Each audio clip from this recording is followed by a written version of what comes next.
tout le monde, j'espère que vous allez bien. Je vous retrouve aujourd'hui pour une nouvelle vidéo un petit peu spéciale qui change de d'habitude, où j'ai décidé de tenter la recette de Camille. Donc Camille, c'est la gagnante du meilleur pâtissier de la saison 8.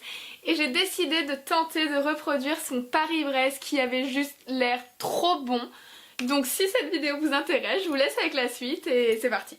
On vient placer notre beurre, notre sucre cassonade et notre farine dans un bol. On va venir malaxer le tout jusqu'à obtenir une jolie pâte qu'on va venir placer entre deux feuilles cuisson. On va venir l'étaler sur une épaisseur d'environ 3 mm, puis on va retirer la première couche de papier cuisson pour venir saupoudrer notre craquelin de pralin et le détailler dans la forme de notre chou.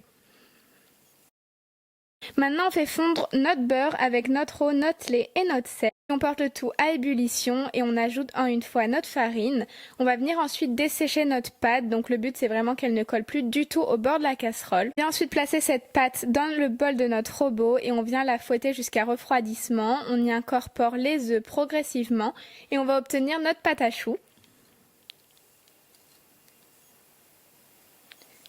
Une fois que notre pâte à choux est obtenue, on la place dans une poche à douille. On poche notre pâte à choux.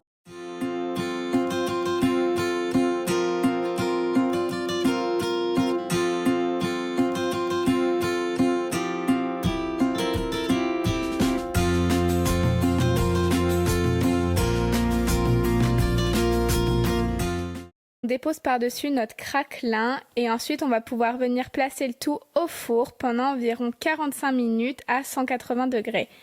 On sort notre chou du four qui est tout doré et on le découpe en deux. On le laisse refroidir et on va maintenant passer à la réalisation de notre praliné. Donc pour ça on fait torréfier nos noisettes au four à 170 degrés pendant environ un quart d'heure. Et pendant ce temps on vient réaliser un caramel qu'on fait ensuite refroidir. Une fois qu'il est bien froid, on le coupe en morceaux et on le place dans le bol de notre robot dans lequel on va également placer nos noisettes torréfiées ainsi qu'une pincée de fleur de sel. On mixe le tout jusqu'à obtenir un joli praliné bien lisse. Ça peut prendre quelques minutes, mais il faut vraiment que le praliné soit bien lisse.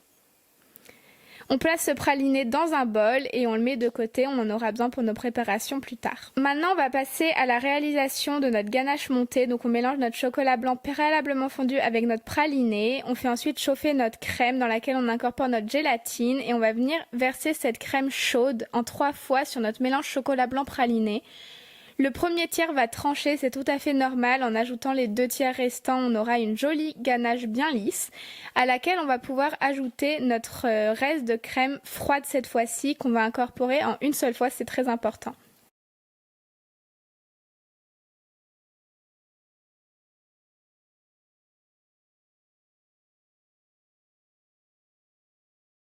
On filme au contact et on place cette ganache au réfrigérateur pendant minimum 4 heures.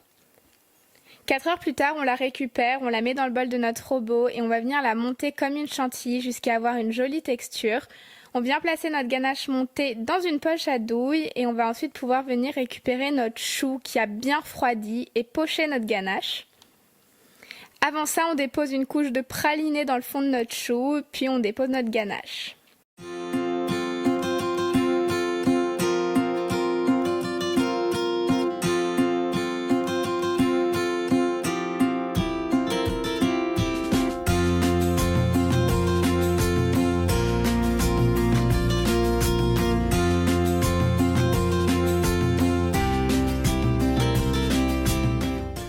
Une fois que notre ganache est joliment pochée, on va venir ajouter des noisettes entières, de nouveau un petit peu de praliné, l'autre partie de notre chou par-dessus.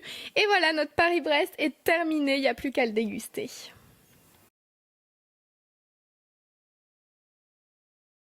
Voilà, le Paris-Brest est terminé, il est juste à tomber par terre. Merci Camille pour cette recette, c'est sûr que je le referai. N'hésitez pas à reproduire cette recette parce qu'elle est vraiment trop bonne. Et j'espère que la vidéo vous aura plu. Et si c'est le cas, bah nous on se retrouve la semaine prochaine pour une nouvelle vidéo. Bye!